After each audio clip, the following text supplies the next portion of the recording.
What's going on, game players? How are you guys doing? I'd like to welcome you guys to the Analog Circle Podcast, episode number 71. I'm your host, Kiaun Mitchell, and as always, welcome. Thank you for taking this time out to spend a little bit of time with me out of your important day. Now, guys, if you want to tune into some previously recorded podcasts of the show, you can find it on Stitcher, SoundCloud, iTunes, Audio Mac, YouTube. And if you go over to YouTube, hit the thumbs up button, subscribe, and god doggone interact. Yeah! So without further ado, as I like to start the show every week, what have I been into? Well, guys, I gotta tell you, it's been a very interesting week for me because I got my grubby paws. Oh yeah, listen to the Birdman sound. Yeah, rubbing my hands together. I got my grubby paws on a TurboGrafx 16 in the box, original manuals, original box, plastic over the system. Oh, it looks so pristine. I was so excited. I got Keith Carriage in the box. Everything was original. The owner was a collector and he let it go for a pretty good price that I couldn't deny. So I picked that up. Got it in the house. Oh man, it's sitting real pretty with the rest of the consoles. Now, outside of picking up a TurboGrafx 16, I gotta say, I went on and tried to play a little bit more Cuphead. Now, as I tell you guys this, you might say I'm a cheater. You might say, how could you do such a thing with Cuphead? I'm going to tell you, man, I was struggling on the regular difficulty. God dog, I mean struggling in World 2, trying to get these bosses beat. So what did I do? I had to do it because I got so frustrated and tired of repeating the same bosses. I went on, brother, and I bumped that difficulty down to simple. Now, when I bumped it down to simple, I have to say this. First and foremost, the game became a little too easy on that setting. And I kept playing it because I was enjoying it. Oh, it was a much better experience, but in all honesty, the game did lose a little bit of that special flair that it has when you're playing the game on such a hard difficulty. I found myself breezing through these once very hard, once very difficult bosses with all of these different patterns, from being hard and having to go over and over again to actually beating them on the second try. So when that started happening, I said, oh man, this does take away from what Cuphead actually is. But I would recommend doing that if anybody is telling you that the game is very difficult. Still on a simple difficulty, hey, I'm not calling them a bad game player. I'm not going to say that because there's some games that I'm just not good at, but I would have to say that I don't think that is a fair statement. Coming from where the game's difficulty was to what it's like on simple, it's leaps and bounds of a difference. So I can't 100% say that. But what I will also say as far as playing the game on simple difficulty, it will give you the chance to see all of the different bosses. And even though you can't beat the game on simple difficulty, you don't collect the death certificates of those different bosses, but it does give you a sense of what you'll be up against when you go up against them again on the harder difficulty. And what it is basically is the bosses don't turn into every single form that they normally would. If they have 3 or 4 different forms, they'll turn into 2 or 3. It's never the whole stick of forms. So for anybody that is struggling on Cuphead, that doesn't want to take it off of that regular difficulty, but is being frustrated, or I should say is getting frustrated by it, definitely bump the difficulty down. There's nothing wrong with it. After you bump it down, you come back, you figure out those patterns, and you move forward. Now, guys, outside of that, that's basically all I've been into. Watched a little bit of anime. God dog, man. I forgot how much I missed watching anime. I looked at one of the newer Fist of the North Stars, looked at, old school joint, Afro Samurai, and I was like, God dog, anime has really come a long way, as far as like the colors and, the detail has always been there, but some of the stories and all, it were great. I looked at like 2 or 3 of them over the weekend, and I enjoyed myself. And outside of that, though, that was about it. Just worked on some stuff around the house. Nothing much more than that. I basically relaxed over the weekend. But guys, anyway, enough of that. Enough of me. You guys remember I was asking you guys, of course myself, I can't review every game. I'm just a one-man band, brother. It's just me.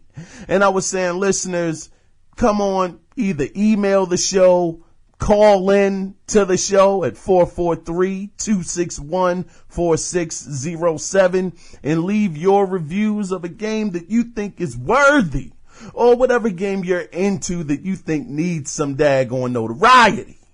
Well, guys, we actually have the very first call in, and it is from, of course, you guys know him, a very near and dear friend of the show. Y'all know who he is, Mr. Jeremy Parrish. Let's go ahead and run that voicemail. Local Nintendo ambassador Jeremy Parrish, here to give my review of Nintendo's new flagship title, Super Mario Odyssey. Man, Kiaun, I know you said that a lot of people have been wondering if this game is really all that. You've been saying the best game ever. You've been saying that you've been seeing videos of grown men crying, shedding tears, and you just wanted to know if it really was all what all the hype is saying. Well, let me tell you, brother, and I'm not speaking as a fanboy because I'm not. I just like Nintendo. But the game is awesome, and we talked a little bit about it via text message. And the game, I'm a little further in, and it's continuing to get better and better, man. I'm absolutely loving this game. Like I told you before, the controls and the camera angle are a little bit jittery. It's noticeable, but not enough to really take too much from the game. And eventually you get used to it. And whenever the camera seems to go out of whack, you can just adjust it. It's not really a problem. But, man, it gives me that feeling of Mario 64. When you first, I would think I was about 14 or 15 when that game first came out. And, you're going from 2D Mario, Super Mario World, to now you're playing Mario in all this 3D glory. And so that excitement that you feel when you can really explore the kingdom,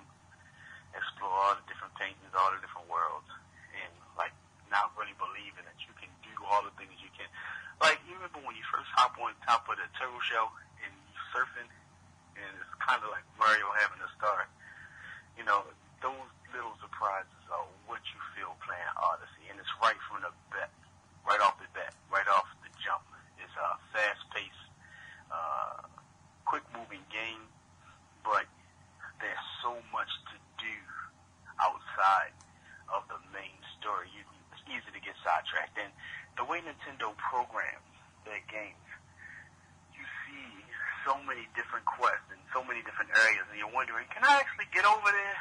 And I would say 85% of the time you can.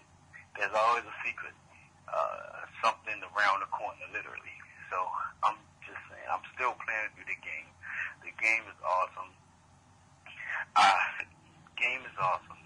I would give it a 9.5.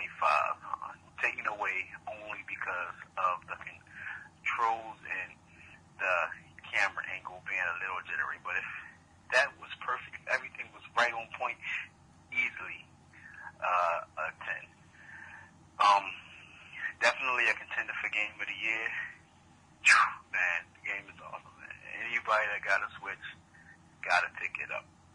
There's a system seller, just as Zelda was. So, go ahead, man. Thumbs up. Mr. Jeremy Parrish, brother, I want to truly, truly thank you for leaving that great review of Super Mario Odyssey. Now, I must say, ladies, gentlemen out there, god dog it, yes, I did get my hands on Mario Odyssey. No, I did not buy it. I was caught in a triangle, okay, a gaming triangle this weekend. I mean, we had Assassin's Creed god dang, Origins come out. We had Wolfenstein come out, Wolfenstein 2 that is, and we had Mario Odyssey come out. So what did I do? Which game did I side with? Well, I had to side with Wolfenstein 2, and I gotta be honest with you, it is still in the plastic. I did not get a chance to play it, but I will definitely leave my thoughts about it on the next podcast. But Jeremy, I gotta say, brother, this is kind of convincing. I literally have been hearing stories about grown men, grown guys, daggone crying over Mario, saying, oh, how wonderful, oh, how sensational, oh, how breathtaking this game is. And I had to ask Jeremy, I said, brother, is it really that serious?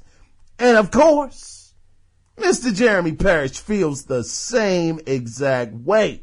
So for any of you guys out there that are looking or wondering about how Mario Odyssey is, according to Jeremy Parrish, joke is real dope. And yes, we did talk about it, and he was excited. I was excited for him too. Just knowing that Mario was actually able to make such a great comeback onto the gaming scene. So, congratulations to Nintendo for releasing such a great Mario game that is getting Game of the Year nods already, as Jeremy had actually alluded to. And I'm very happy to see that, they are actually on the upswing of 2 possible Game of the Year contenders. Nintendo is on a roll. Now, Jeremy not only was gracious and kind enough to actually send a voicemail, but he also sent an email. But I'm gonna get to that, Mr. Parrish. I'm gonna get to that email. This is the most emails I ever had in 1 week, brother. This has been amazing. Shout out to, of course, y'all know him. I call him the email MVP, Mr. Cody Clark. Of course, he wrote in as well, but Mr. Jeremy Parrish gave me a 2-piece this week. God dog. But he wasn't the only one. Mr. Michael Jakunski wrote in as well. And me and him had been talking over the weekend, and I was asking him the same thing about Mario. But let me not jump too far ahead. Let me go ahead and get into Mr. Michael Jakunski's email. Now, the name of his email is Are Single Player Experiences in Trouble? Now, of course, that was the question I was asking last week, and I wanted to get you guys' opinions. So here we go with his response He says, hello, Kiaun. What's going on, Mike? Just want to weigh in on the question from the last show. I don't think single payer, I like that, experiences are in trouble, though the way they will be delivered will have to change. Game costs have stayed pretty much the same for the history of gaming, but development costs have risen dramatically. I have no problem with developers adding multiplayer modes to games that normally would not have them and selling bonus items through microtransactions, as long as these items are not truly needed to complete a game or cannot be obtained in any other way. I'd rather have people who want to buy these quote unquote shortcuts to shoulder the extra costs versus them charging everyone more up front. Some of the biggest games of the year have been primarily single player games, such as Zelda, Horizon, Assassin's Creed, Mario, which, and this is in parentheses, which Kiaun, you need to set up your Switch and play this game. It is amazing. There will be a market for these games, and if the developers need to sell items or expansions to be able to fund the games, I am okay with it, as long as these items are not needed to complete a game. Keep up the great work, and seriously, take your darn Switch out of the box and play it. Mike J. Mike, I got to tell you, brother, I can't thank you enough for the email. And Mike is also of the same mindset, looks like, as Jeremy, as far as feeling like Mario Odyssey is a awesome experience. This is great. I love reading and hearing this feedback. It's fantastic. Mike, just like you, I'm really hoping that the single player doesn't go anywhere. I think that it's been shown that, single player is important. I think it is the cornerstone of gaming. I think it's the thing that has made gaming what it is to this day. And I really hope that we continue to get these single player experiences, because if gaming goes the way of multiplayer, oh my gosh, I'm tapping out, because I love playing games for the story. I love playing games for the lore. And when you have to play against other people to try to get the same feeling, I just don't. Destiny 1, 2 doesn't do it for me. Call of Duty, that's never done it for me. I'm just not a multiplayer guy. I need that single player campaign, brother. That's what drives me. But I'm hoping that it stays the same, and that, it's going to be all right as far as the single player experience goes. But Michael Jakunski, once again, brother, thank you so much for definitely writing in. Greatly appreciated. And please don't let it be your last time, brother. Now up next, I got to read Mr. Cody Clark's email, man. What's up, Cody? What's going on, brother? Shout out to Goose as well. Now, the title of his email is, Yep, Single Player is Thin as Glass. It starts out with, long weekend. Goose went on adventure to see his Gmod down in Florida this past Friday. I was at Arlington Cemetery to be at a ceremony where my Gram was put to rest, and my granddad's plot with him. Oh man.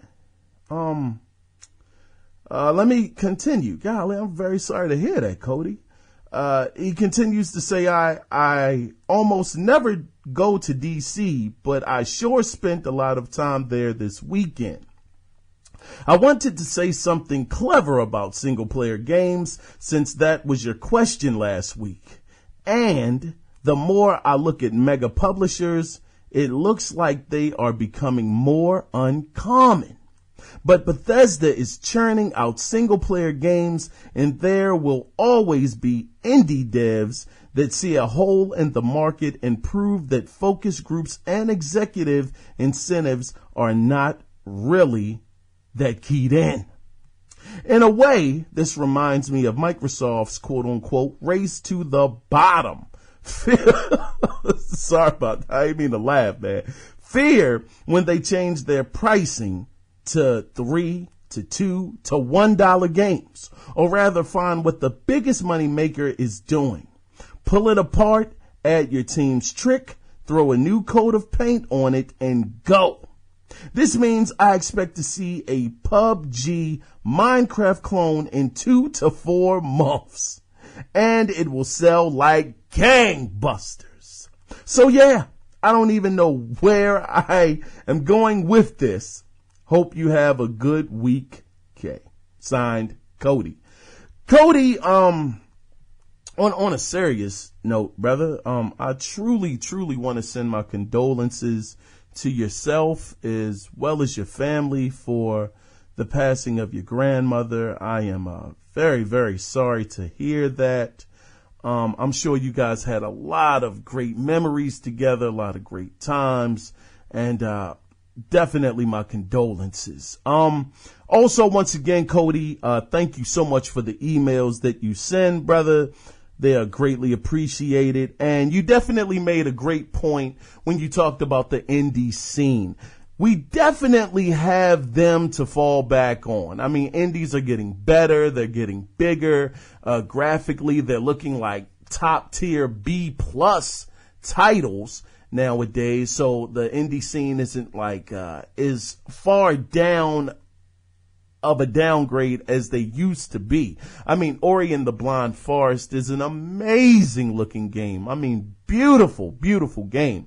So yeah, that is definitely a market that we can look to, that if things do happen, and unfortunately the AAA single player titles do go away, at least the indies will be there, I believe, to actually be the safety net. So I definitely appreciate it once again, Cody, and please keep writing in, brother. Thank you. Now, moving into the final email, man, I don't know if I've ever spent this much time on the feedback section. This is marvelous, man. This feels great. Getting into Jeremy Parrish's email. He says, now this is the title of his email, and I like it. He says, "We don't die, we multiplayer." Oh man, I was kind of ingenious, brother. God dog, Robin Williams and whatnot. And not Robin Williams. Anyway, let me go ahead. Let me go ahead and move on. Shoot. Now he says, no. Single player quests shall never die. It truly is the backbone of gaming. I know it, brother. Backbone of gaming. I think I kind of, anyway. Yeah, backbone of gaming. I'm sorry, Jeremy. I'm messing up your email. He says multiplayer games need to stay in their lane. A pleasant distraction, yes, but I game for the main course. And a multiplayer only game can never quench that instantaneable beast that lives within. I don't think I said that right, but I'm going to keep on moving. Now, to be honest, I don't have anything against those games. They are fun, but you will eventually run into a problem when support for the game wanes and now people aren't playing it anymore. What if I'm not done yet? What if I feel like blasting a few more baddies? That's why single player games will always be supported. There are some brilliant concepts out there in the massive multiplayer verse, but how long can they last? What if I'm not connected? Oh, that's a good one. Too many questions. So no, I wouldn't fear that the single player life is going the way of the dinosaur. Sometimes I don't want to play with anyone. I need me time. Long live single play. I need some friends. LOL. Hey, Jeremy, brother, once again, man, you giving me a double whammy this week, double impact. I appreciate that, man. I really, really do. Yeah, I think that, single player overall, I think it'll be in a good place. But I think that the thing that does bother me about it, about the future of single player, is will people continue to support these single player games? I mean, a game that is as great as Horizon Zero Dawn. Now, I haven't checked the numbers lately, and I hope they've gotten a lot better. But the last I checked, that game sold 1 million copies. It's 60 million PlayStation 4s. I know I keep bringing up Horizon, but a game that's that great that only sells that much, I'm like, golly, that is just a total rip. I hope it did much better. But if games like that continue to get that kind of a reception, that's what scares me about the single player. And of course, what was it, Dead Space 2 or Dead Space 3? One of those Dead Space games sold like 4 or 5 million copies, and they still said it wasn't enough. So it's almost a daggone if you do, daggone if you don't situation. Tomb Raider sold well, the reboot, and Square Enix said it didn't do well for them. So I think that it's a little bit of both. I think that these AAA single player blockbuster titles need to have a better management of the money and the advertising that goes into that budget that would probably help that out a little bit more. But anyway, Jeremy, once again, thank you so much, as well as Mr. Cody Clark and Mr. Michael Jakunski. You guys are awesome. Thank you guys. So, without further ado, I am rambling on a lot right now, and we are almost a half an hour in. So it looks like I might have to try to cut some corners to try and make this a half an hour show. But not a half an hour, but an hour. But let's go ahead and get into the gaming news that went down. Now let's start with some PUBG news. Now, during a Reddit post earlier this year, creator of PUBG, Mr. Brendan Green, said he wanted to explore the possibility of a single-player campaign. But after that, nothing was said about it until now. Now, Brendan said at PAX Australia that the game does have lore, and he even went as far as to write some backstory, quote unquote. Now here's the quote right here. Now, because of the lore of the island, there was an idea that I had for what I thought would be a pretty cool single player mode, and even co-op single campaign. We have no resources, we have no time, we have no plans to add anything like this to the game. No single player is coming to Battlegrounds. End of quote. Now, Green also said that he wants to bring crossplay to both Xbox One users and PC players by saying, and I quote, because the experience is going to be the same on both platforms, we really want these players to play together. How we will do that fairly is another question. I'm going to tell you guys, and just for the sake of time, I'm going to try to keep my opinion short on this show, but I would have loved it if he had made a single player mode in PUBG, because for me personally, I'm not going to buy PUBG. I really don't think that PUBG is going to be the unbelievable, astounding success that everybody is calling for it to be on the Xbox One platform. I just don't see it. On the PC side, PC players are a whole nother beast of a gamer when it comes to games versus console guys. I think the console guys will enjoy PUBG for a while and they will give up on it. That's the problem. Console players, some of us, not all of us, but some of us get on a game, play it for a couple of weeks, and we drop it like a hot potato. quickly. Soon as we get our fill, oh well, on to the next thing. PC players are still playing Counter-Strike, for goodness sake. So I don't know how well that's going to do, but if it had had a single player experience, I would have been more apt to want to buy it. But since that is not the case, it's not for me, but I'm sure many gamers are going to get a lot of fun out of this title. But moving on, and oh man, this is into some Nintendo news. Now, this is pretty cool too.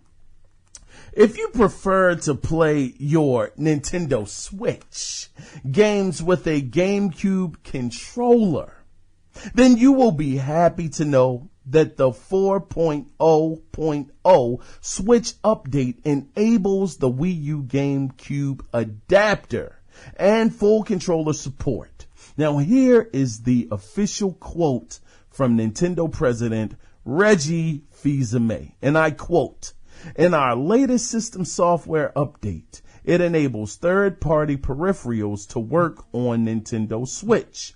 As a result, the peripheral for Wii U that allows it to attach GameCube controllers also works." So this is amazing. I'm very, very happy to hear this. Reggie seemed like he was more shocked than anybody in the interview. He was basically saying this was not planned, but since it got updated, this was one of the perks of that update. So GameCube controllers, if you have the multi-tap, you can plug it into the Switch, and you can have a good time playing on the GameCube controller on your Switch. This is dope, especially for people that love to play Smash Brothers, who love that controller. I know that controller is beloved by a lot of people. It was not my favorite controller, I gotta be honest with you, but I mean, for anybody else that does like the controller, then more power to you, god dog it. Moving on to the next story. Now, this is an interesting one. Now, we know that unfortunately, Visceral Studios got closed down by EA and is sadly, and sadly as a result, I should say, the new Star Wars game was a victim of this decision. But some details have come out about what this game was going to be. Now, let's get into it, because this was a game I was really looking forward to. Amy Hennig was leading the story. You know, it looked great at E3 when you saw the Jedi or whoever he was step out of the front door. I'm like, man, the details, the environment looks great. So this was a game that I was very much so anticipating, because it was going to have a campaign. So here are some of the details. So the game was actually going to follow Dodger, who was supposed to be a Han Solo-esque character in a story of crime, family, heists, and more. Now, Dodger was going to be joined by a number of other characters in this third-person action title, including a gunslinger named Robbie, a mob boss's daughter named Una, and Buck. That's right, man. Anybody with a name like Buck, you know he's about that life. Now, he was going to act actually as a mentor to this group of bandits. Yes, it sounded like you're going to be doing all kinds of messed up stuff in this world. Now, as far as the timeline goes, the co-writer, which is his name is Todd Stashwich, he said that it was going to take place between the original and the Empire Strikes Back, with a focus on the impact of Alderaan's dissemination. I don't think I said that right. Alderaan's, I think, dissemination. Now, EA execs wanted the project to be distinguishable from Amy Hennig's previous work, which was, of course, Uncharted. When it came to the gameplay, they wanted it to be different, the gameplay, as far as this game versus Uncharted. Now, the game would have let players control several members of the team with an emphasis on sabotaging environments so that enemies could be distracted in non-lethal ways. And the stormtroopers, oh man, they could be toyed with emotionally by instilling fear or confusion on them based on actions in the world. Now, it was also reported that EA had quote unquote demanded a multiplayer function be incorporated into the game, which would have featured space combat that pulled inspiration from a game called Yuma, which was a smaller scale canceled project from Visceral Studios that featured Assassin's Creed Black Flag-esque pirate gameplay in space. How crazy would that have been? Man, now this right here is where things could have taken a turn for the god doggone worse. Now, reportedly, Amy Hennig had very little interest in exploring the Star Wars canon, such as the Jedi's, lightsabers, and the Force. And because of this, reportedly, EA was unhappy with the lack of recognizable elements and characters in what Visceral was building. Now, as far as implementing these gameplay ideas, progress was reportedly very slow on the project. Now, it was also a traversal system made for Dodger and his crew. That'd have been dope. Now, the project's slow progress caused EA to reportedly bring EA Vancouver in for assistance, who is now in charge of rebranding a refocused version of this same game. Now, what led to the quote-unquote cancellation of the game ultimately were the overt similarities to the Uncharted franchise and a lack of a key innovation from the team. Now, here is the official statement from EA Executive President, Mr. Patrick Sutherland. Now, this is the quote.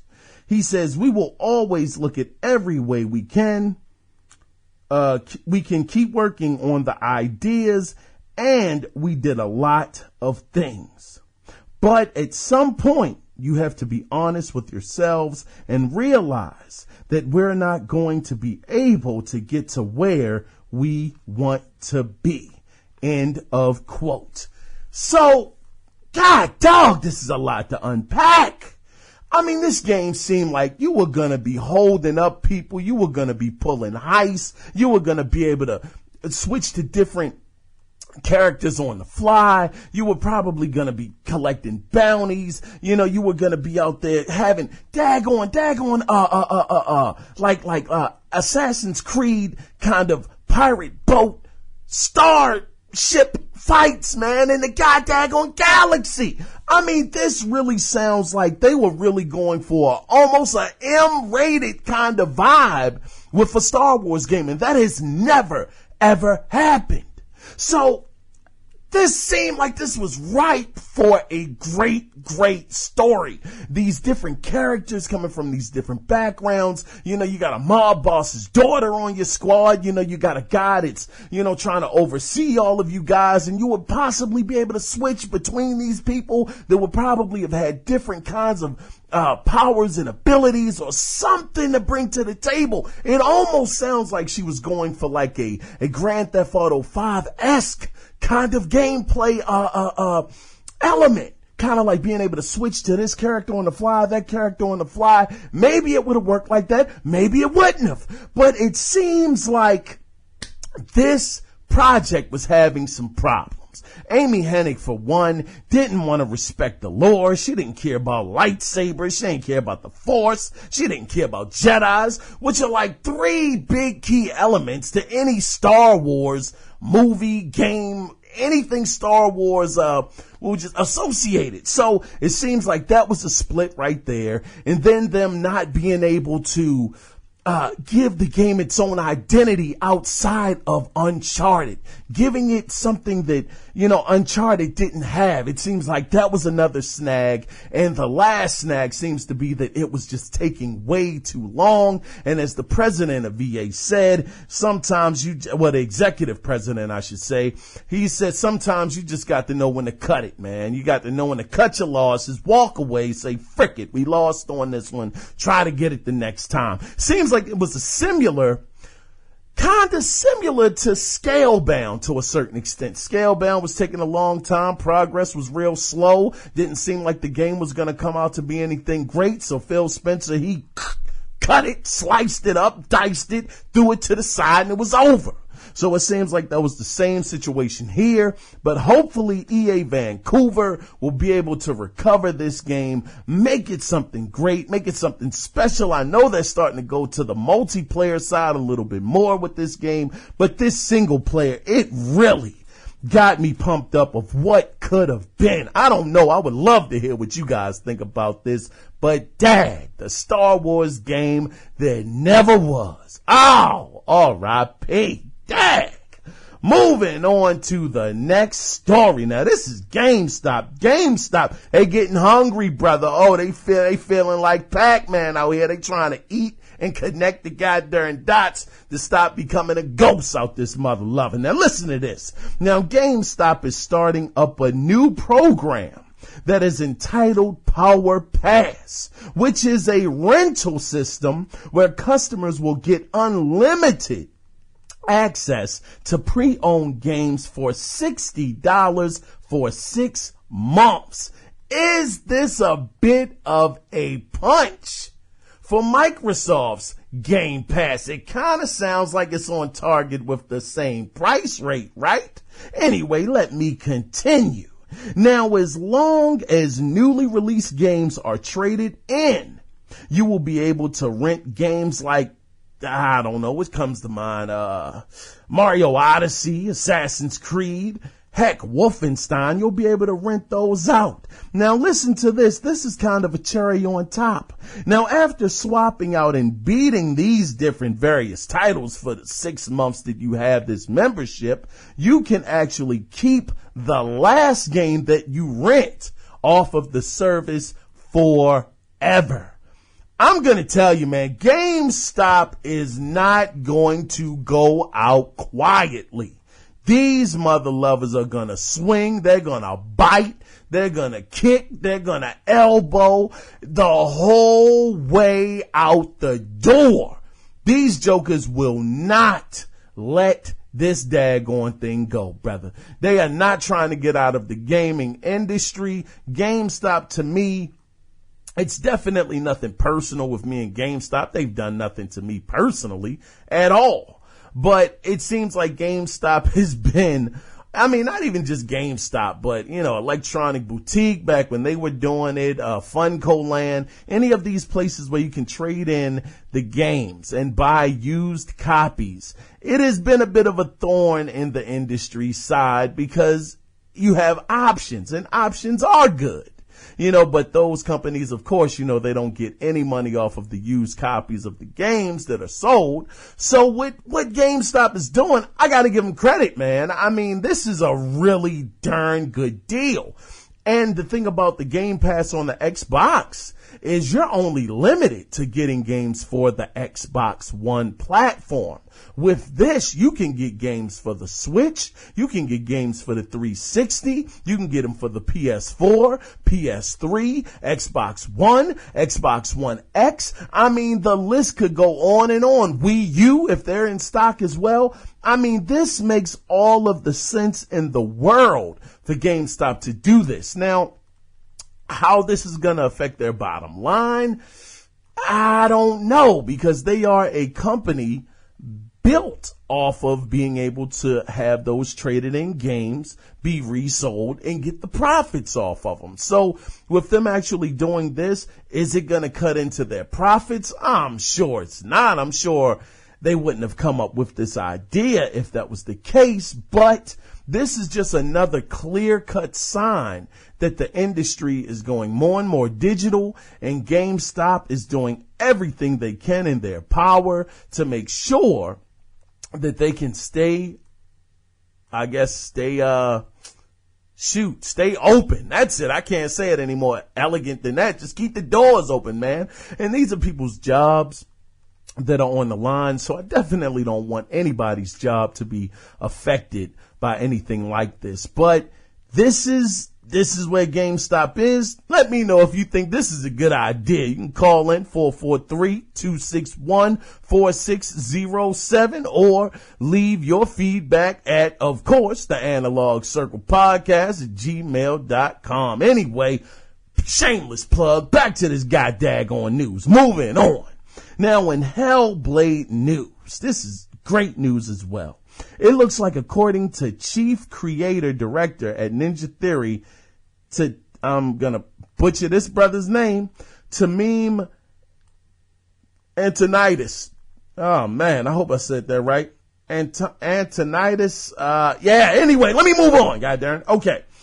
He said Hellblade has sold above the developers' expectations and has said the game has broken even ahead of time. Now, they originally thought it would take between 6 to 9 months to break even, but has since said it should do this and possibly exceed that in the next few weeks. Now, Hellblade was actually released on August 8th of this year. So you got August, September.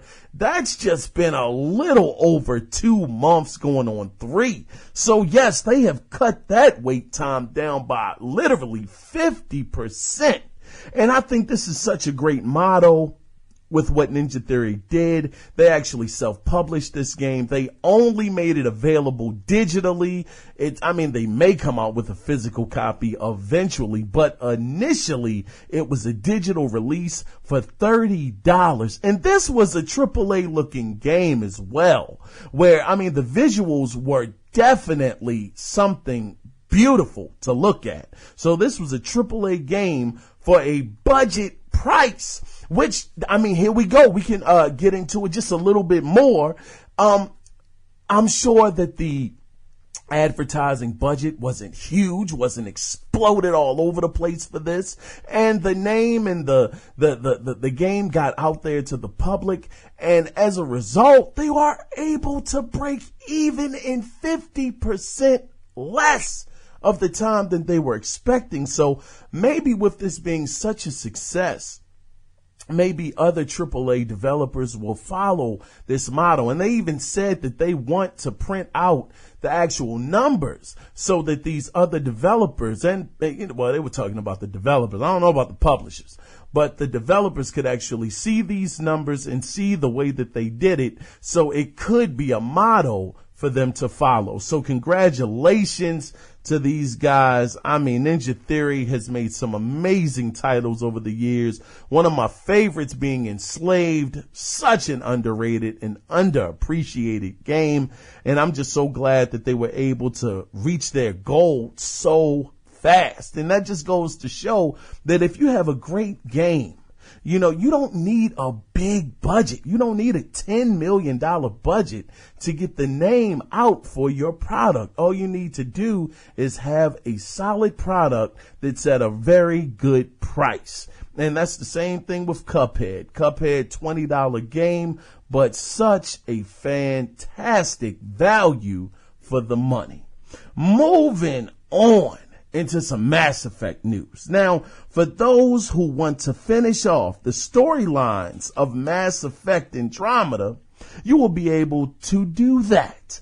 But it's going to be in the form of a novel entitled Mass Effect Annihilation. Now, this novel is going to be by a Miss Catherine M. Valente.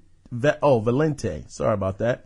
The date of the book is supposed to release June 26, 2018 in North America and in the UK. Now, the novel will actually resolve what happened aboard the Quarian Ark Keela Saya. So, I didn't finish Andromeda yet, brother, so I'm a little lost on this. But if any of y'all want to let me know what's going on, brother, without spoiling it, please do.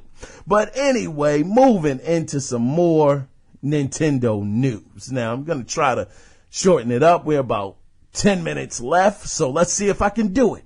Now, as far as the second DLC for Zelda Breath of the Wild, titled The Champion's Ballad, it's still on track. Now, in an interview with Kotaku, Reggie Fils-Aimé talked about the new amiibo coming November 10th. Now, when asked if this was an indication of the expansion release date, Reggie Fils-Aimé responded, and I quote, "We will shortly be announcing the date for that content, so I would not lock and load on November 10th, end of quote." Now, Reggie was also asked, would players get any perks for subscribing to the online service? Now, Reggie's response was, and I'm going to quote it again, "There are unique elements coming for Nintendo Switch. We'll be announcing those in due time. We do believe having a strong loyalty program for all of our products is important, and certainly our fans appreciate it." End of quote. So yeah, this Zelda DLC, this added DLC is coming, but it might not be in November. It might not come until next year. Reggie really did not say. Now, I do like the fact that at least they will be talking about their service and, you know, if it will be any perks that people will get.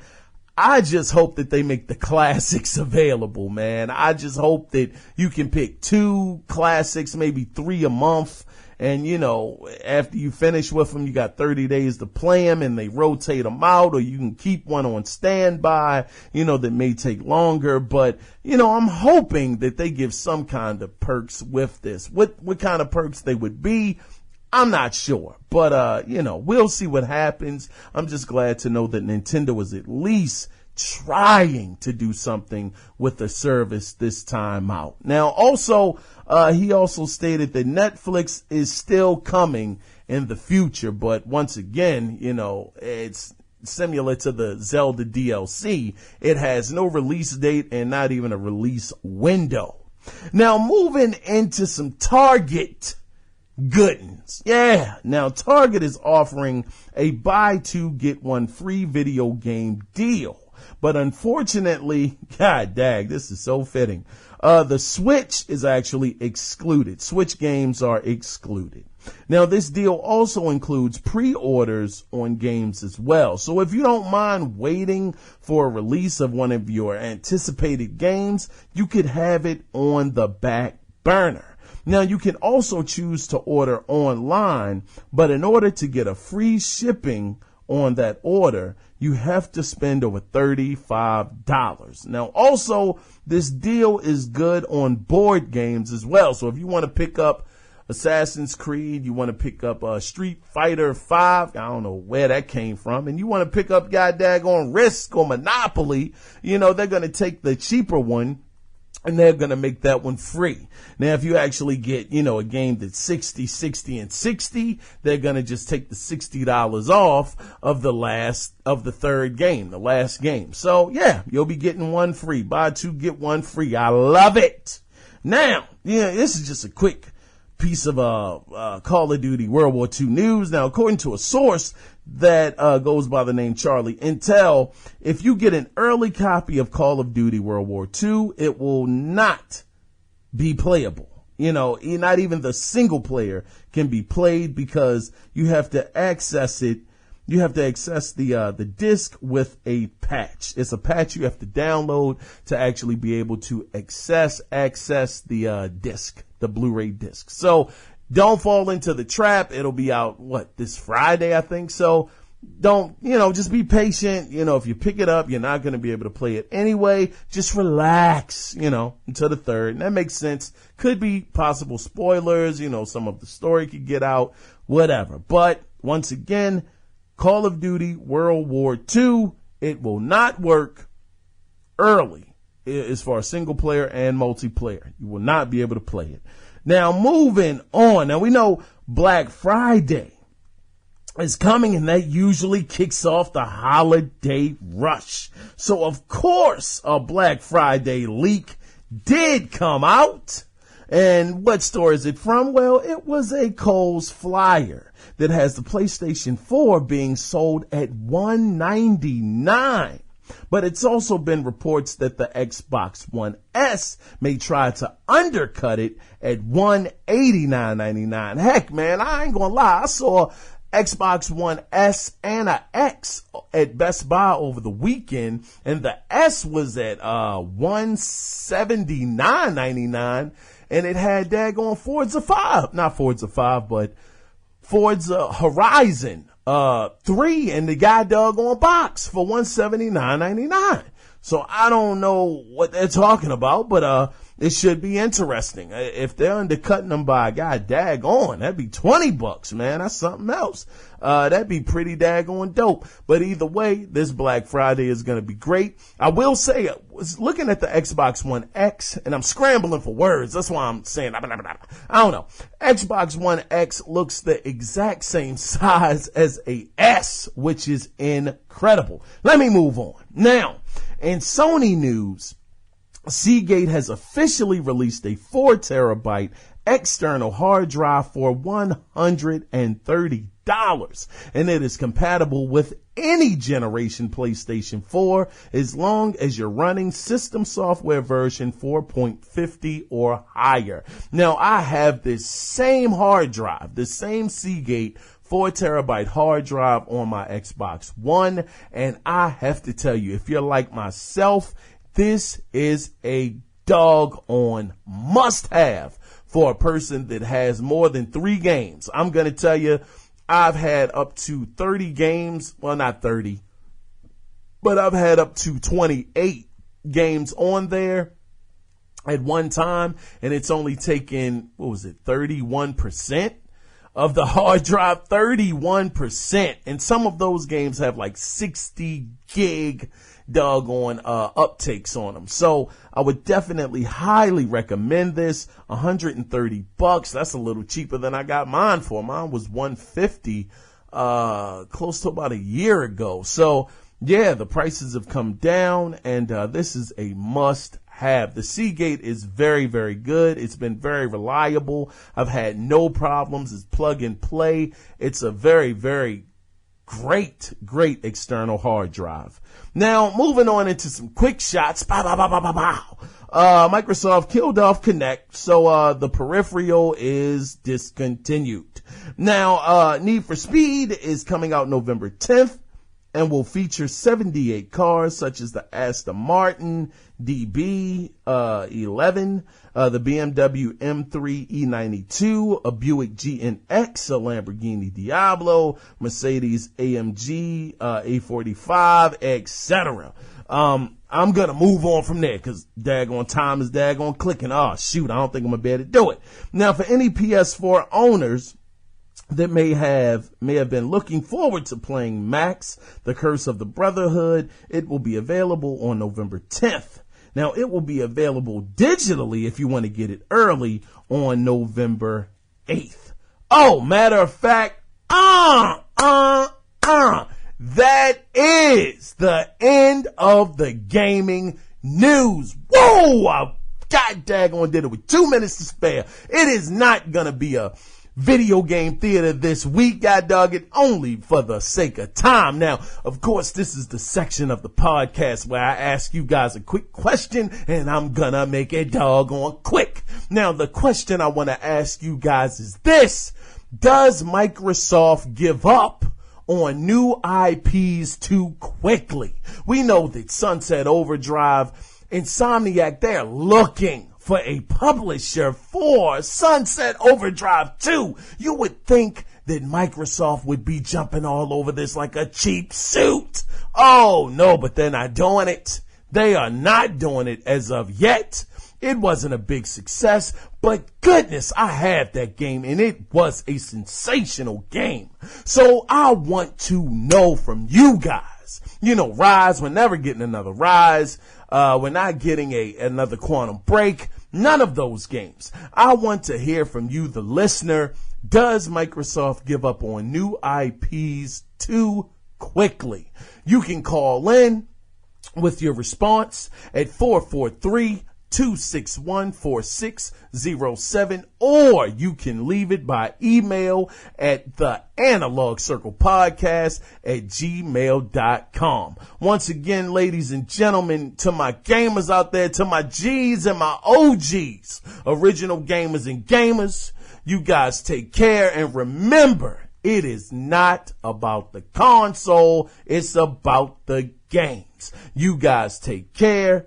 Be safe out there. Bye-bye.